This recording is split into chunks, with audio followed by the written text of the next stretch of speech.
দেখো হাওয়াই চটি পরে কলকাতা ভ্রমণ ভালোই চলছে। বিকালে যেদিকে যাওয়ার আছে সেদিকে হাওয়াই চটি ছাড়া উপায়ও নেই। কলকাতা তো ডুবে গেছে মোটামুটি, তো হাওয়াই চটি ইজ দ্য বেস্ট।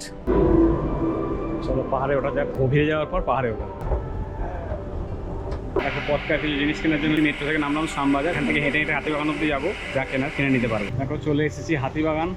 হাঁটতে হাঁটতে দিব্যি যাচ্ছি হাতিবাগানের দিকে গিয়ে।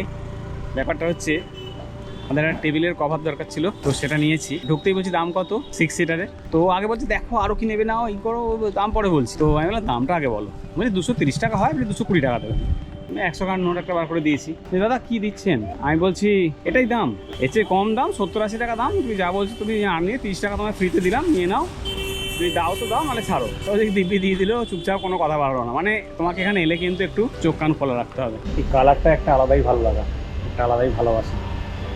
দেখো বন্ধুরা, হাতিবাগানে তো ঘুরছিলাম, তোমরা দেখলে। আমরা অসীমাতে গেলাম, গিয়ে বাচ্চার জন্য কয়েকটা জিনিস কিনলাম। ছোটবেলা থেকেই যেটা পাঞ্জাবি দোকানটা আসতাম, নিউ পাঞ্জাবি স্টোর্স, এসে দেখে ঘাবড়ে গেছি প্রথমে। মানে আউটলুক চেঞ্জ হয়ে গেছে, তোমাদের বাইরে থেকে দেখাবো। এখানে এসে বাচ্চার পাঞ্জাবি কেনাটাই উদ্দেশ্য ছিল। এখানে দেখলাম সেট পাওয়া যায়, তো সেটটাই নিলাম। নেওয়ার পর আমার মনে হচ্ছিল যে ওর সঙ্গে আমার পাঞ্জাবিটা যে ম্যাচ করে ভালো হয়। নিতে গেলাম, ওর মা দেখি ফোন করে ওটাই বললো একটা নিয়ে নাও। তো পাঞ্জাবি নেওয়ার জায়গায় ধুতি নিলাম। মানে নিতে এলাম ওই 500-600 টাকা রেঞ্জের কিছু, আর বেরোলাম 3,500-4,000 টাকা রেঞ্জের কিছু। নিউ পাঞ্জাবি স্টোর্স কিন্তু অথেন্টিক হাতিবাগানের অন্যতম পুরনো দোকানগুলোর মধ্যে একটা।